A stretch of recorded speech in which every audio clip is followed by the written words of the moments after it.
우리 지역 특별한 사람과의 만남, 파워 인터뷰 시간입니다. 얼마 전 20대 국회의 마지막 국정감사가 마무리됐습니다.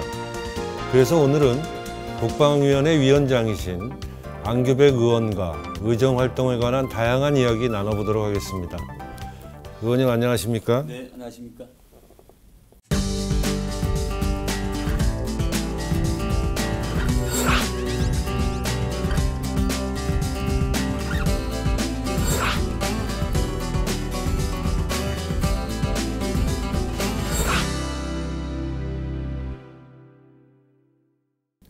의원님 이렇게 출연해 주셔서 다시 한번 감사하다는 말씀을 드리고요.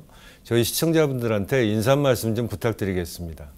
네, 안녕하십니까? 국회 국방위원장 동대문 갑 안규백 의원입니다. 이렇게 가을의 끝자락, 겨울의 초입에 TV로도 시청자와 또 지역 주민님께 인사드려서 매우 기쁘게 생각합니다. 반갑습니다. 의원님, 그 국회 후반기 국정감사를 얼마 전에 잘 마치셨습니다. 예. 의원님 스스로 국정감사를 좀 평가해 주신다면 어떤 말씀을 해 주실 수 있을까요?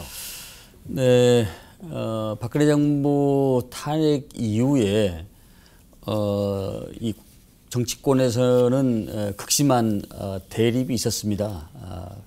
그럼에도 불구하고 저희 국방위원회는 서로 간의 간극과 폭과 이 깊이를 줄이면서 국가 안보에 있어서 서로 서 있는 지점은 다르지만은 크게 이해 충돌이 없이 저희 국방위원회는 잘 마무리에 졌다고 평가하고 싶습니다. 네.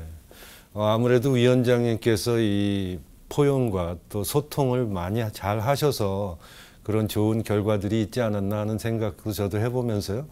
의원님, 내년도 국방 예산이 궁금합니다. 어떤 특징이 있습니까? 국방 예산은 전년도, 그러니까 박근혜 정부 때보다 문재인 정부 들어와서 8.2%, 또 금년은 7.4%, 그래서 약 한 50조 4천억 원이 됩니다. 그래서 약 전체 총 국가 예산의 약 10% 이상을 좀 차지하고 있는데요. 네. 전반적으로 첨단 장비와 아시다시피 4차 산업혁명 시대에 들어오면서 인구가 절벽 시대의 병력 자원이 좀 줄어듭니다. 네, 네. 따라서 합동성 강화와 병력 자원을 대체할 만한 최첨단 무기를 구입하고 도입하는데 예산이 지금 투입될 그 계획을 가지고 있습니다. 그러시군요. 네, 한 50조가 넘습니다. 최초의 슈퍼 예산을 지금 책정을 했습니다. 그렇군요. 네. 네, 네. 알겠습니다. 잘 이렇게 세부적으로 또 들여다보시고 잘 또 내년에 집행하시는 그 국방 안보를 위해서 적절한 요소에 또 사용됐으면 하는 그런 바람을 가져봅니다. 의원님, 그저 국방위원회에 10년 넘게 그 의정활동을 하시는 걸로 알고 있습니다. 민간 전문가로서 또 국방 전문가로 정평이 나 계신데 뭐 특별한 계기가 있으신가요? 어떻습니까? 한 나라의 가장 큰 제일 중요한 덕목은 바로 안보입니다. 네네. 예컨대 스위스가 중립국이고 내륙국가이면서도 그 예비군 체제가 잘 돼 있고 또 스위스가 내륙국가임에도 바다가 없음에도 불구하고 해군이 있습니다. 그것은 뭘 증명하느냐? 어느 나라나 안보가 제1의 가장 중요하다. 이런 착안을 특히 남북이 분단된 상황에서 국방에 대해서 관심 많이 갖게 됐고요. 또 국방이 육해 공군이 서로가 가지고 있는 역할과 체계 또 이 용어 자체가 상당히 어렵습니다. 그래서 육군 장군이 해군 용어 모르고 해군 장군이 공군 용어 모릅니다. 그래서 한 분야에 최소한 천착을 하려면은 10년은 해야 되겠다. 이런 마음을 가지고 나의 이해관계가 없이 국가 안보를 위해서 한 분야로 이렇게 쭉 걸어오다 보니까 국민들께서 그런 과찬의 과분한 평가를 내려준 것 같습니다. 감사하게 생각하고 있습니다. 네, 네. 의원님 지금도 말씀하셨지만 이 국가 안보는 굉장히 중요한 사안 중에 하나라고 많이들 생각하고 계십니다. 의원님도 또 10년 넘게 이렇게 국방위원회에서 의정활동 해오셨는데 국가 안보의 중요성에 대한 남다른 의견을 갖고 계실 것 같아요. 안보의 중요성을 이야기할 때 저는 항상 이 얘기를 듭니다. 천하 수한 망전필이 천하가 태평할지라도 전쟁을 잊어버리면은 항상 위험이 따른다. 저는 그 말 자체가 우리 안보의 중요성을 반증하는 그런 얘기라고 생각하거든요. 사실 우리나라가 주권을 가진 지가 채 100년이 되지 않습니다. 짧은 기간 동안에 우리나라가 이렇게까지 온 것은 우리 국민들의 저력이 있습니다. 사실 우리가 세계 10대 강국이면서 순식간에 남북이 대책이 있는 상황에 순식간에 잿더미로 변할 수 있는 나라가 바로 대한민국입니다. 따라서 그런 안보의 중요성을 천번 만번 말한 것보다도 저는 이 단어 한마디가 또 우리가 갖춰야 할 기본적인 자세, 그 정신 자세가 이 대한민국 안보의 중요성과 제가 일관되게 10년을 한 분야의 국방을 한 거에 그런 이유라고 할 수 있겠습니다. 네네. 요즘 안보에서 가장 그 언론에서 화두가 되고 있는 문제 중에 하나가 지소미아 문제죠. 그렇습니다. 예. 그와 관련돼서는 어떤 고견을 갖고 계신지요? 지소미아 문제는 사실 이게 한미일 안보의 한 카르텔을 묶는 겁니다. 네네. 사실 북한에서 날아온 여러 가지 미사일이나 이런 무기 체계를 일본과의 우리와 어떤 군사 안보적인 동맹, 군사 안보적인 관계에 있어서 서로 간에 긴밀히 협력하자는 그런 취지인데요. 우리는 북한에서 날아온 여러 가지 미사일이나 이런 것을 리얼타임으로 실시간에 확인할 수가 있습니다. 그런데 일본은 우리하고 이격돼 있고 또 지구가 공전하기 때문에 저쪽 동쪽으로 떨어진 이런 미사일에 대해서는 실시간에 탄착점이나 고도, 비거리 이거를 정확히 측정할 수가 없는 거지요. 동시에 할 수 없는 겁니다.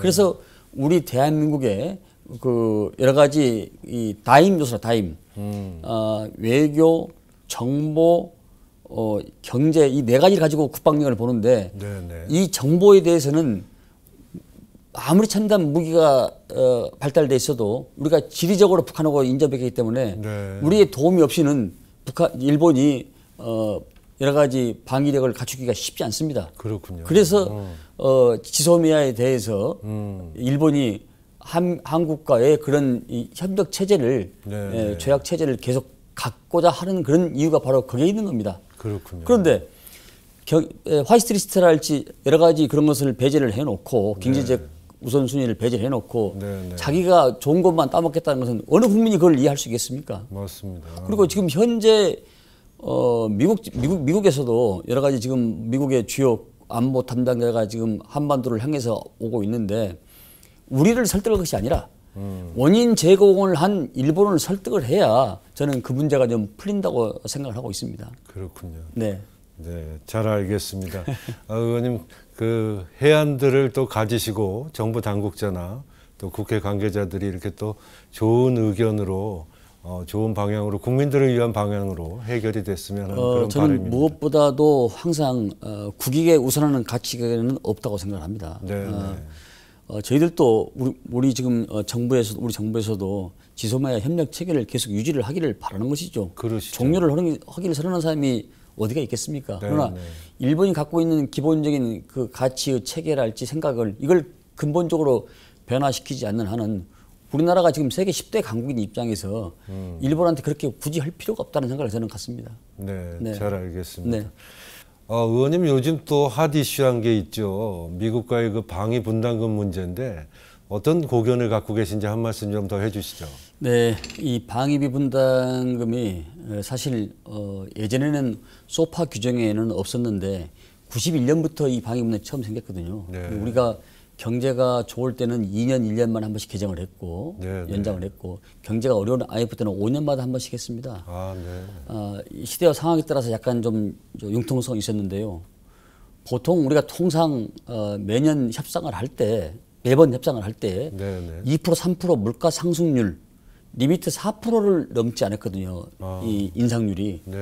최근 들어서 지금 미국이 우리한테 요구하는 것은 600% 이상을 요구를 하고 있습니다. 근데 그걸 어느 국민이 그것을 이해할 수 있겠습니까?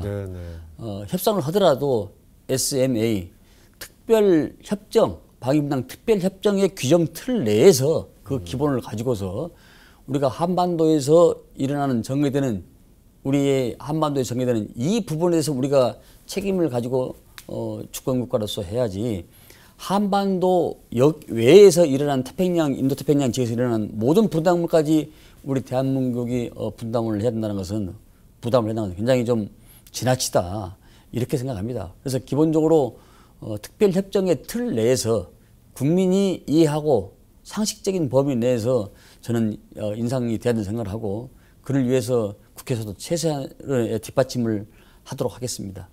의원님 군 인권과 복지에 관해서도 관심이 많으시죠? 네, 그렇습니다. 뭐 조례안도 여러 가지 발의하신 걸로 알고 있는데 좀 소개 좀 해주시죠.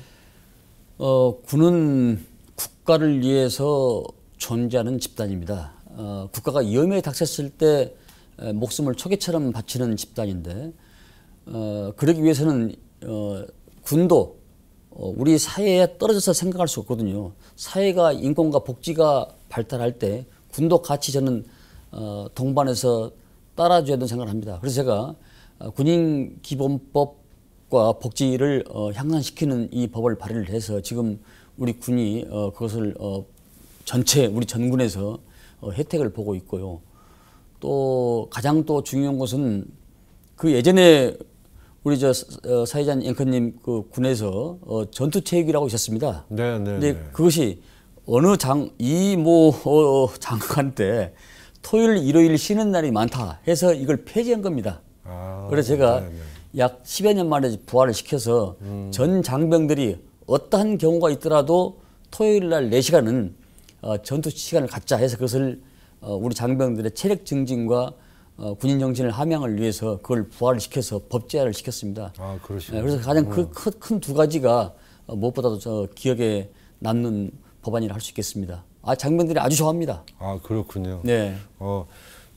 의원님 공로도 많이 인정받아서 자랑스러운 방산인상도 받으신 걸로 알고 있습니다. 네. 방산 기술에 대해서 사실 이 방산이 우리 경제에 기여하는 바가 굉장히 큽니다. 왜냐하면은 세계 모든 나라들이 우리 남북이 대치해 있는 상황에서 한국의 국방력이 우수하기 때문에 플러스 이퀄 우리 한국의 방산력이 뛰어나다 이렇게 인정하기 때문에 우리나라의 무기 체계를 굉장히 선호를 합니다. 우리가 실생활에 다 도입이 돼 있고 현장에서 전력화가 돼 있기 때문에 그래서 우리 무기 체계를 굉장히 선호합니다.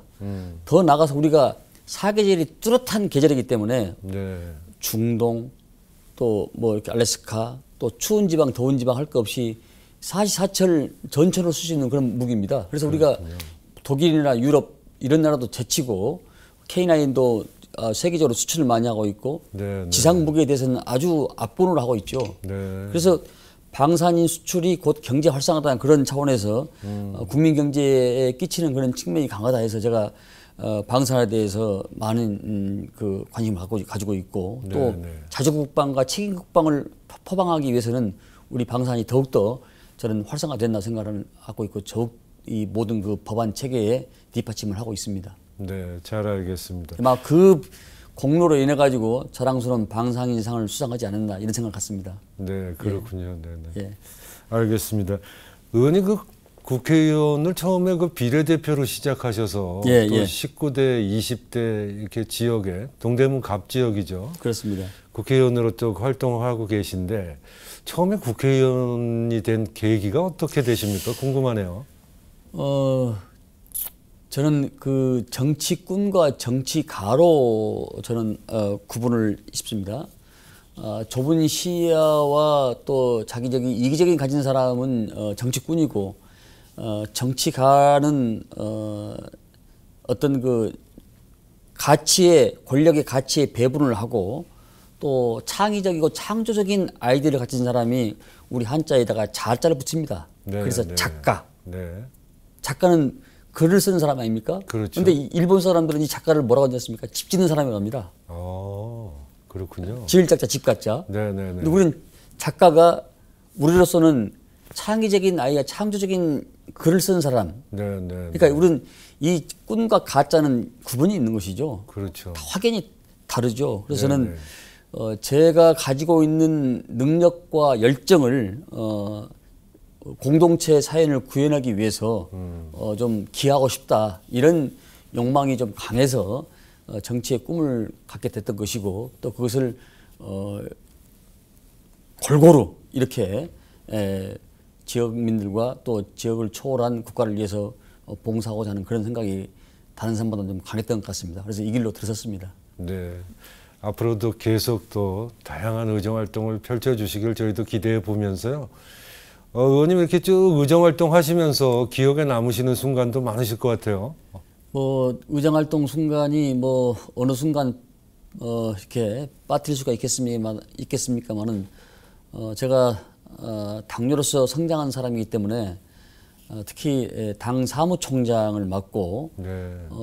지난 대통령 선거 때 총무본부장을 맡아서 중앙선관위 가서 대통령 임명장을 받았을 때가 가장 감동적이었고요. 아, 그러셨군요. 네, 그리고 야당의 어려운 상황을 극복하기 위해서 또 당력을 집중하기 위해서 어려운 상황에 당사를 매입을 제가 했었습니다. 아, 네. 네, 그런 것들이 상당히 기억에 저는 남는다고 생각을 합니다. 그러시군요. 네. 아, 의원님 그 삼선 의원으로 활동하시면서 법안도 많이 발의하셨죠? 법안 또 얘기 안 할 수가 없을 것 같은데, 최근에는 그 화성 연쇄살인 사건 공소시효 폐지 법안도 발의하셨습니다.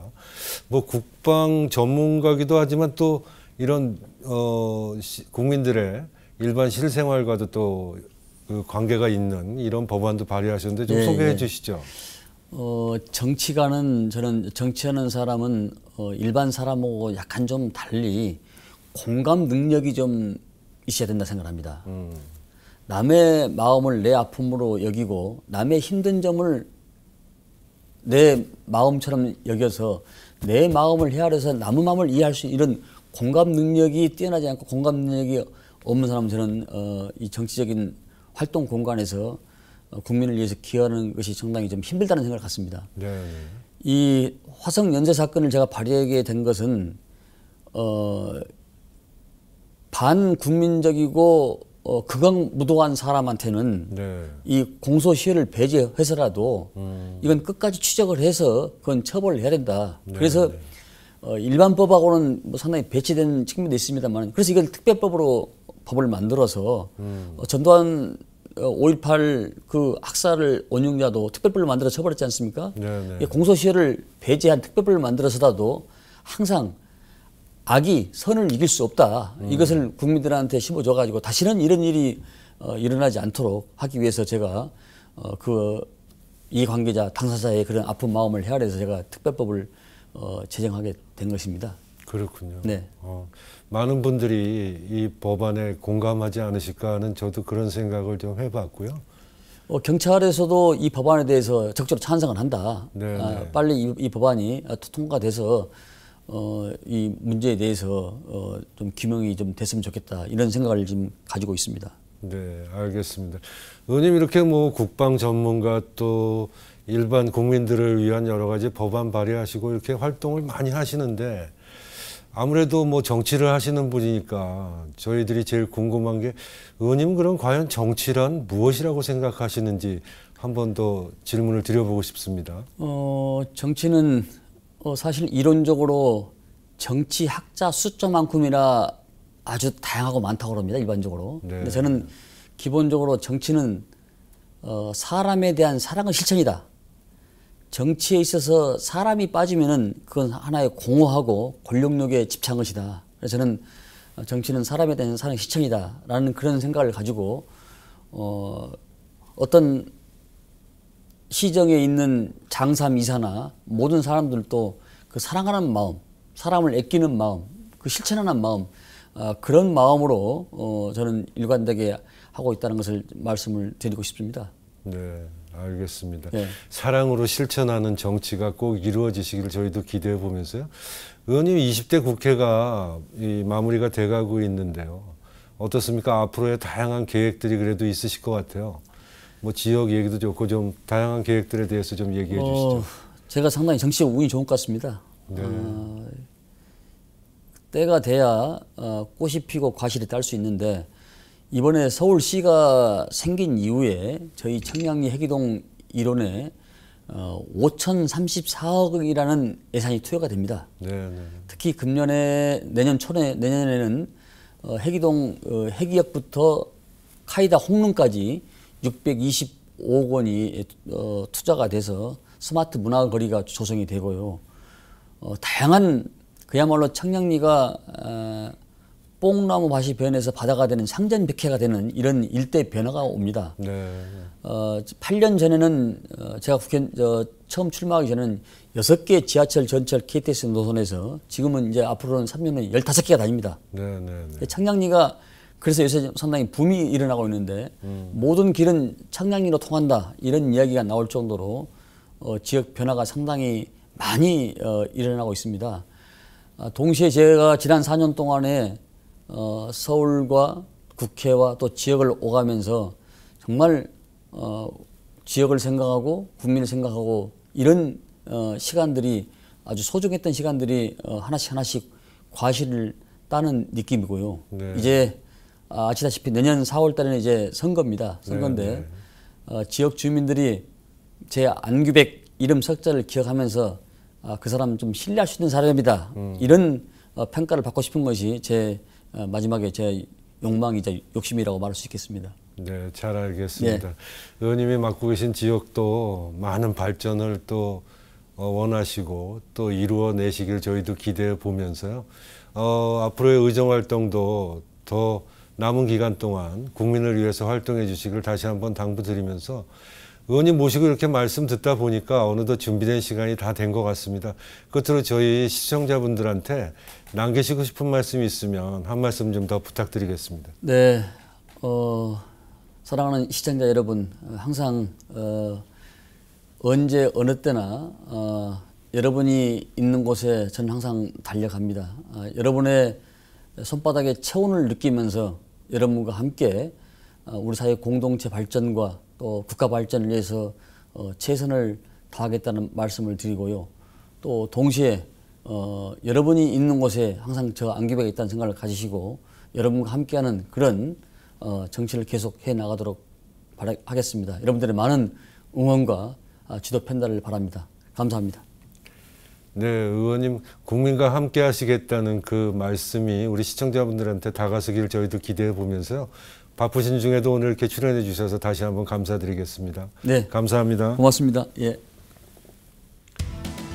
아무리 위대한 일도 열심히 하지 않고 성공하진 않는다라는 말이 있습니다. 안규백 의원이 앞으로도 국민을 위해 열심히 일하는 국회의원이 되어주시길 바라면서 저는 여기까지입니다. 시청해 주신 여러분 대단히 감사합니다.